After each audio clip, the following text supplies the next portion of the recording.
बात करते हैं मिडिल ईस्ट से आई एक बड़ी खबर के साथ। कुवैत में बड़ा हादसा और इस हादसे में अग्निकांड में 41 भारतीयों के मौत की बड़ी खबर सामने आती है।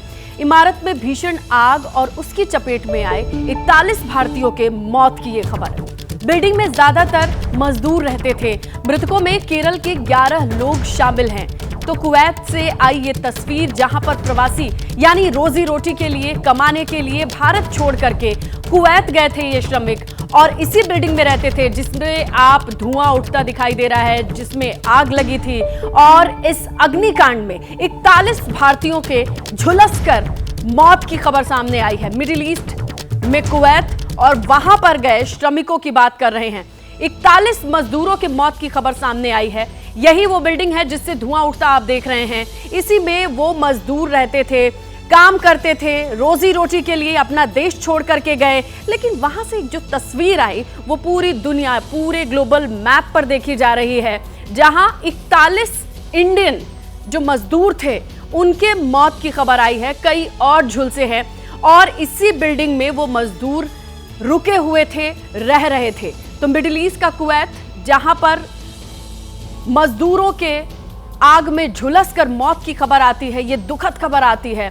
कई सवाल उठते हैं और अब भीषण आग की चपेट में आए लोगों की संख्या और कितने लोग झुलसे हैं, उसकी जद में कौन कौन आए और उनकी डिटेल्स भी सामने आ रही है। मरने वालों में 11 जो मजदूर थे वो केरल से थे। तो ये दो तस्वीरें जो ग्लोबल मैप पे सामने आई कुवैत से, और इसका सीधा कनेक्शन इंडिया से है क्योंकि 41 भारतीयों की मौत हुई है। इस पूरे मामले पर जो बड़ी खबर है वो भी हम आपको बताते चले। कुवैत अग्निकांड पर पीएम मोदी गंभीर है। उन्होंने एक इमरजेंसी मीटिंग कॉल की है, एक इमरजेंसी मीटिंग बुलाई गई है। पीएम मोदी ने पूरा अपडेट लिया है और विदेश राज्य मंत्री को कुवैत भेजा है कि वो वहां पर जाएं और जो ग्राउंड रियलिटी है, जो सिचुएशन है, उसे देख करके आए, रिपोर्ट लेकर के आए।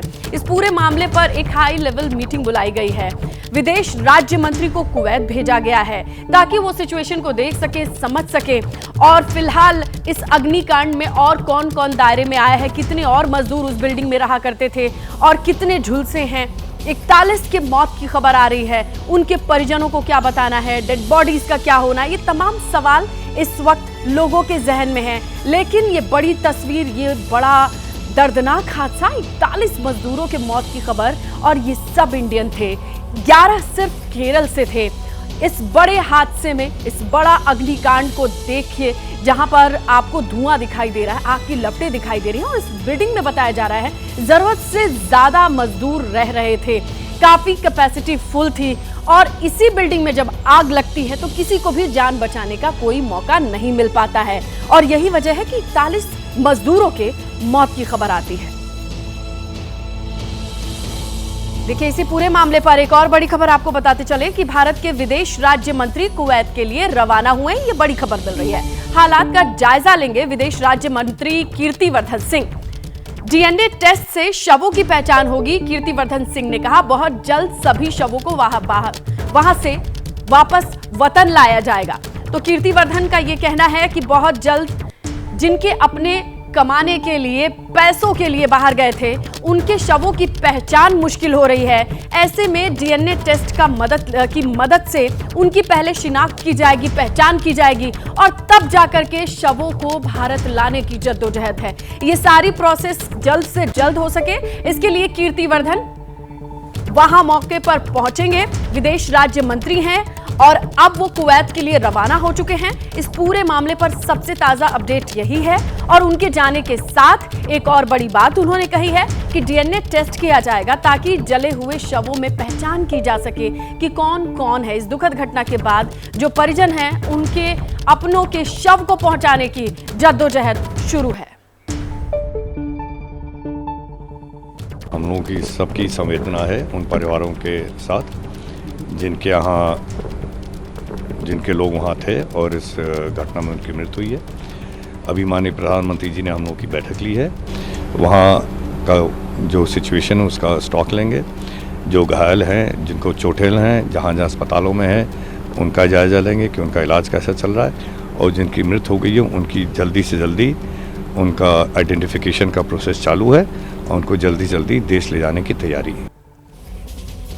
तो हम सभी जानते हैं कुवैत से आई तस्वीरों ने पूरे देश को झकझोर दिया, लेकिन इसी बीच बड़ी खबर यह है कि प्रधानमंत्री मोदी ने अग्निकांड पर अपनी संवेदनाएं व्यक्त की हैं। इसके साथ ही पीड़ित परिवार को मुआवजे का ऐलान किया गया है।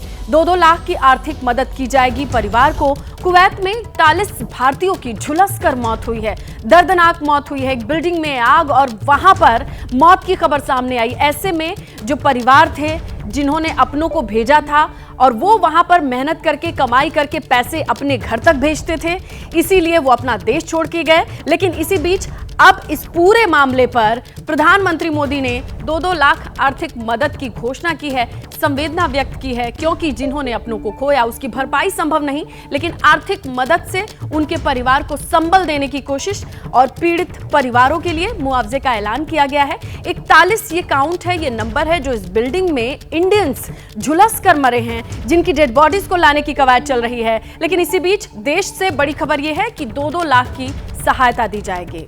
प्रधानमंत्री मोदी इटली जाएंगे, ये बड़ी खबर है। इटली में G7 समिट में उनको शामिल होना है।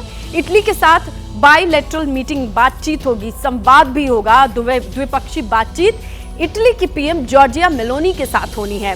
आज शाम करीब 5 बजे इटली के लिए प्रधानमंत्री रवाना होंगे। तीसरे कार्यकाल का कार्यभार संभालते ही आप देखिए, ये पहला दौरा है, विदेश दौरा है और ये इटली का दौरा है। ओकेजन है G7 समिट। यहाँ इटली से खास बातचीत होगी, द्विपक्षीय बायलैटरल मीटिंग है, बातचीत होनी है, कई मुद्दों पर बातचीत होगी। इसके अलावा G7 समिट है इटली में, इसके लिए 5 बजे रवानगी की खबर है। प्रधानमंत्री नरेंद्र मोदी का ये पहला विदेश दौरा है, तीसरे मोदी 3.0 जिसे कहा जाता है, इसके कार्यभार को संभालते ही पहला विदेश दौरा, जहां इटली में G7 समिट में उन्हें शामिल होना है। इसके साथ इटली की पीएम जॉर्जिया मेलोनी के साथ उनकी मीटिंग है, द्विपक्षीय बातचीत होगी। दोनों देशों के बीच में बेहतरी के लिए क्या क्या बातें निकल करके सामने आती हैं, ये देखना होगा। लेकिन बड़ी खबर यह है कि शाम 5 बजे का वक्त है जब प्रधानमंत्री नरेंद्र मोदी रवाना होंगे। मोदी 3.0 जिसे कहा जाता है, अब इसका पहला विदेश दौरा, तस्वीरें आएंगी शाम 5 बजे। अरुणाचल प्रदेश में शपथ ग्रहण समारोह होना है। पेमा खांडू सीएम पद की शपथ लेंगे। शपथ ग्रहण की बात करें तो अमित शाह, जेपी नड्डा इसमें शामिल होंगे। अरुणाचल प्रदेश में बीजेपी ने एक तरफा जीत हासिल की है और इस जीत के बाद आज शपथ ग्रहण की बड़ी तस्वीर सामने आएगी। पेमा खांडू सीएम पद की शपथ लेंगे और एक तरफा जीत का जश्न भी मनाया जाएगा, खुशी मनाई जाएगी और वो सारी चीजें रिफ्लेक्ट करेंगी इस शपथ ग्रहण समारोह में, इस सेरेमनी में, जहां अमित शाह, जेपी नड्डा शामिल होंगे। दिल्ली की बात कर लेते हैं, जहां दिल्ली में पानी की भारी किल्लत नजर आ रही है। जल संकट पर सुप्रीम कोर्ट में आज भी सुनवाई होनी है। कल सुप्रीम कोर्ट ने फटकार भी लगाई थी। दिल्ली और हिमाचल सरकार से सवाल भी पूछे थे।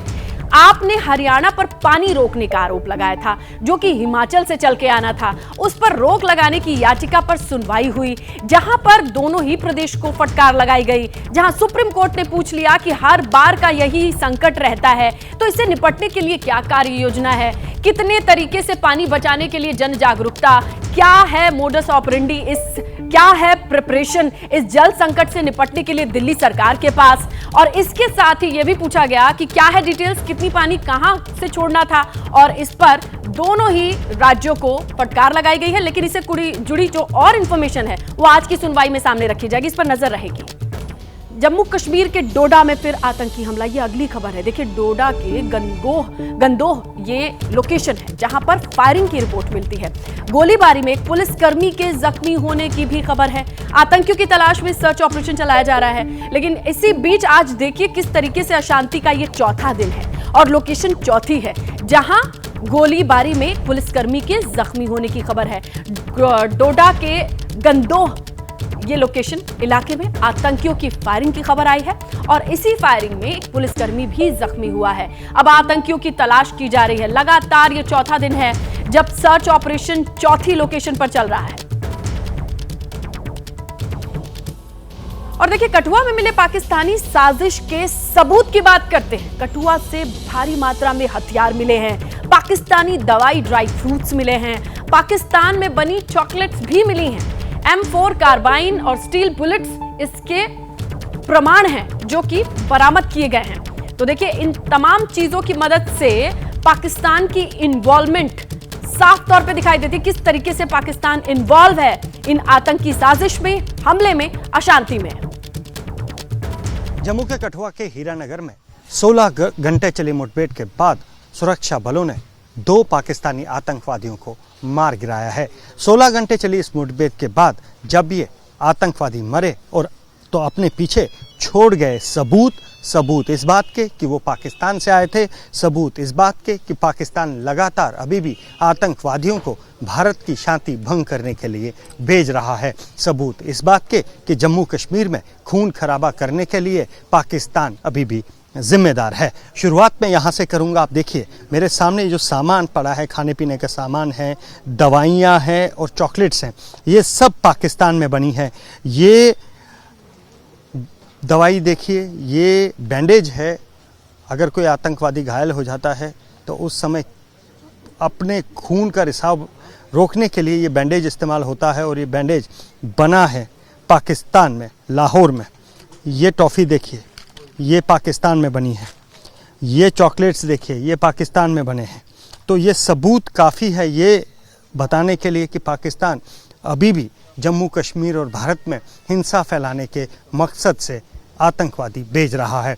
इन आतंकवादियों का मकसद एक और था, ज़्यादा से ज़्यादा लोगों की जानें लेना, जिसका सबूत यह M4 कार्बाइन मैगज़ीन है जो US में बनी है और ये AK-47 राइफल है। बता दूं, ये M4 मैगज़ीन जो है, इसमें अगर ये हरे रंग की बुलेट डाली जाए तो ये स्टील बुलेट कहलाती है और ये जो सिपाही अपने बचाव के लिए पटका और जैकेट पहनता है, ब्लड प्रूफ जैकेट पहनता है, ये गोलियां और ये मैगज़ीन और ये M4 जो कार्बाइन है ये उससे भेदने में सक्षम है। मतलब जो सुरक्षा बल देश के लिए इन आतंकवादियों से लोहा ले रहे हैं, अगर इस कार्बाइन से चली ये गोली उन्हें लग जाती तो उनके शरीर पर लगा BP जैकेट भी कोई काम नहीं कर पाता। इसके साथ साथ सुरक्षा बलों को इन आतंकवादियों के पास से मैगज़ीन्स, ग्रेनेड्स और 2 लाख रुपया कैश मिला है और ये सभी जो है ये सारा सामान यहाँ पर ये लाए थे ताकि ज़्यादा से ज़्यादा खून खराबा किया जा सके, ज़्यादा से ज़्यादा लोगों की जानें ली जा सकें। लेकिन यहाँ सलाम करना होगा सुरक्षा बलों के उस जज्बे को जिन्होंने 16 घंटे बगैर कुछ खाए पिए गर्मी में इन आतंकवादियों को न केवल घेर के रखा बल्कि इन्हें इनके अंजाम तक भी पहुंचा दिया। कैमरा पर्सन पवन चौधरी के साथ Ajay Bashlo, ABP news, Kathua. Iraq के कुर्दिश रीजन में भीषण आग की खबर है। धू करके इराक की ऑयल रिफाइनरी की तस्वीरें आई।